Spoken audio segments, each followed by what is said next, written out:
a investigar, a esclarecer y a revelar lo que ha ocurrido en Valencia. Durante los últimos meses he estado documentando todos los días la destrucción sistemática de frentes, tormentas y lluvias. No he parado, pero he querido centrarme en el documental, porque yo creo que la destrucción de lluvias ya está de sobra documentada en mi canal. Es algo con lo que llevamos conviviendo muchos años de tragedia, de sequía, de destrucción de cultivos, de ruina, con evidencias flagrantes, pero que ni presentándolas ante un juzgado conseguimos que sean escuchadas. Porque es un tema tabú. Sin embargo, irónicamente es el tema más importante del que podemos hablar. Voy a explicar lo que yo creo que ha ocurrido en Valencia.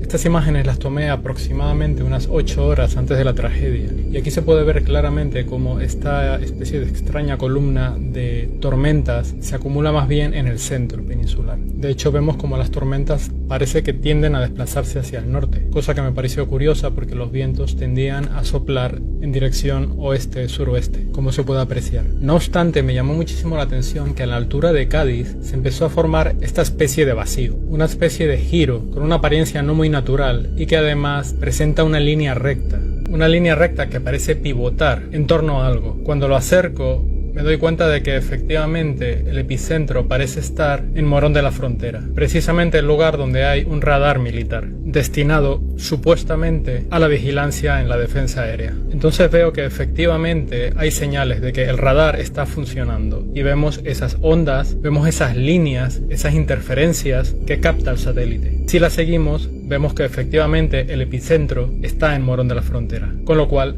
es el radar. Y además vemos claramente cómo las nubes parece que se cortan, se retienen, se bloquean al llegar a la zona de influencia del radar y comienzan a bajar hasta Marruecos, bordeando, describiendo un giro para luego subir en dirección a Valencia precisamente. De hecho, aquí se ve claramente cómo el viento dominante va en dirección suroeste y cuando llega al Atlántico es absorbido por el ciclón, terminando precisamente en esa zona de Cádiz, de Morón de la Frontera, para luego acabar subiendo en dirección Valencia. Hay que destacar aquí también la colaboración por parte de Marruecos con sus radares para empujar esas corrientes, esas nubes hacia arriba. De hecho, no es ninguna coincidencia que días antes de la tragedia ya hubieran inquietudes por los supuestos experimentos de Marruecos con ingeniería climática. Obviamente, nosotros sabemos que esto lleva décadas haciéndose. No es ningún experimento. Y también sabemos que Marruecos solamente es una parte de los responsables. Sin embargo, esta otra imagen es muy esclarecedora porque vemos claramente la presencia de un radar por esas líneas, por esas ondas, que literalmente repele todo, provocando un giro. De manera que frente a las costas de Cádiz había un radar. Por lo tanto, además del radar de Morón de la Frontera, en las costas de Cádiz, por fuerza, había un radar que queda reflejado aquí. Y ese radar estaba afectando las nubes, empujándolas y provocando giros. Esto durante toda la noche, seguramente mientras todos dormíamos, fue lo que provocó que toda esa nubosidad se concentrara sobre Valencia. Lo más curioso es que, oh casualidad, el pasado viernes 25 de octubre, una avería inhabilitó los radares de Murcia y Alicante. De esto no habló nadie, y hasta hoy miércoles no he podido encontrar información sobre el estado de los radares. No obstante, me resulta bastante curioso que a esa dana provocada, alimentada con el ciclón y literalmente influenciada por el radar de Morón de la Frontera y por ese radar de la costa de Cádiz, los únicos radares que la podrían haber interferido serían precisamente los radares de Murcia y Alicante, precisamente los dos que se estropearon casualmente el pasado viernes. Pero aquí la cosa se pone más enrevesada porque un conocido agricultor, el Payeter, el pasado viernes avisó que el radar de Valencia no funcionaba, ya que según AEMET había recibido el impacto de un rayo. Sin embargo, AEMET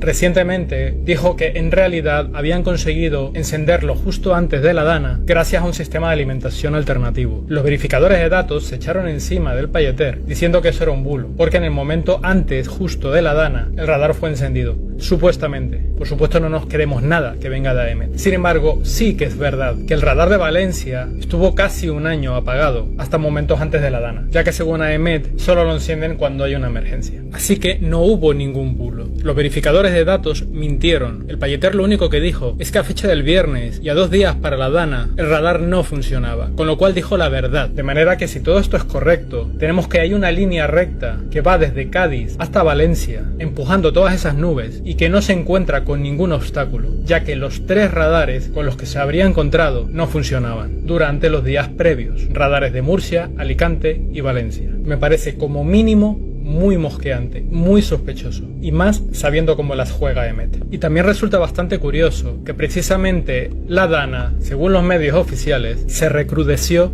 en Cádiz, más concretamente en el Golfo de Cádiz. Demasiadas coincidencias. Pero la cosa no termina aquí. España, desde hace unos años, se ha convertido en un triste referente de fiel seguidor de las ordenanzas de la Unión Europea con los proyectos de demolición de embalses y reservas de agua. El biólogo Fernando López Mirones está denunciando que esos embalses que han derribado recogían cada año las famosas gotas frías, que ya no existen, ahora son danas, evitando, mediante la contención del agua, que éstas dañaran a la población. Desde la creación de esos embalses se ha permitido la construcción de barrios y viviendas en lugares que hace tiempo estaban dominados por el agua. Al derribar esos muros de contención, al derribar esos embalses, ni siquiera hace falta que llueva copiosamente para ver inundaciones. Literalmente el agua ya no tiene ningún obstáculo, y esto va a ocurrir ahora todos los años, porque ya se han construido en lugares donde antes circulaba el agua, que quedaba controlada por esos embalses. Detrás de todo este fenómeno hay una importante ingeniería social. Es muy fácil comprobar que hasta el año 2001 ni siquiera se conocía el concepto de Dana, solo se conocía la gota fría. Sin embargo, según fueron pasando los años, la EMET comenzó a popularizar el término de Dana para actualmente a cada lluvia llamarla Dana. De hecho, ya no se hablan de lluvias, se habla de danas, y siempre son amenazantes. Siempre hay riesgo de lluvia. Ahora la lluvia es un riesgo, un enemigo, un peligro. Pero hay algo más. Rafael Álvarez de Jaime dijo: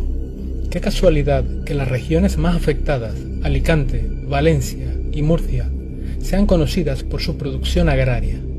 Qué casualidad que los agricultores de esas regiones se estuvieran quejando de que sus productos tenían competencia desleal de cierto país vecino. Qué casualidad que esta Dana sea en época de cosecha. Qué casualidad que además en estas regiones haya planes de varias macrogranjas solares. Quienes habéis seguido mi trabajo durante estos años no tenéis muchas dudas ya. De hecho, todo lo que digo ya ha sido plasmado en una denuncia penal de 50 folios, pero ningún juez se ha atrevido a darle trámite. Lo que ha ocurrido hoy en Valencia es solo un aviso y además una gran declaración de intenciones. Les importa una mierda la vida humana. El negocio del cambio climático es el negocio más monstruoso que hay. Independientemente de que tanto a Marruecos como al gobierno de España les convenga la destrucción de toda la agricultura del país, más concretamente la de Murcia, Alicante y Valencia, en realidad la finalidad de este atentado terrorista es servir como bisagra de acción, reacción, solución. Es decir, para que el pueblo pida leyes, pida protección y al fin y al cabo caiga en la trampa. Tras la matanza de Valencia, todos los medios masivos al unísono no han parado de machacar con el cambio climático. Una retahíla permanente, insistente, machacona, para inculcar el miedo en la población. Esto es una evidencia más de un proceso de cambio climático. El cambio climático está provocando un cambio en la forma de llover. Es un efecto, diría yo, mediterráneo del proceso de cambio climático, ¿no? Y cae cada vez la lluvia con más intensidad y va acompañada de fenómenos, digamos, como pueden ser granizos importantes o tornados como los de ayer, que también generan, claro, pánico en la gente. Y de paso, para inculcar en la población el odio hacia el negacionista del cambio climático, que en realidad simplemente es un escéptico que exige pruebas y que además tiene pruebas en contra. Tiene que ver, lo siento, para los negacionistas con el cambio climático. Negar el cambio climático se cobra vidas humanas. El negacionismo no cabe, y tampoco cabe el ser neutral ante aquellos que son negacionistas. Con lo cual tan solo la reacción de los medios y de los expertos ya los delata, ya se les ve la intención. En base a esto van a pretender justificarlo todo, justificar leyes. Tendremos que modificar también de las leyes, ¿no? Restricciones, pérdida de derechos. Habrá que repensar este sistema de alertas para impedir que la gente salga de su casa. Medidas draconianas, impuestos y todo el abanico de posibilidades que da el fraude climático. Nosotros sabemos lo que realmente está ocurriendo. Esto es una guerra de desgaste, porque las pruebas están ahí y ellos no pueden evitarlo, solo pueden jugar sucio. Pero nosotros tenemos la razón. Organización terrorista Gobierno de España. Sindicato del Crimen del Congreso. Vosotros habéis matado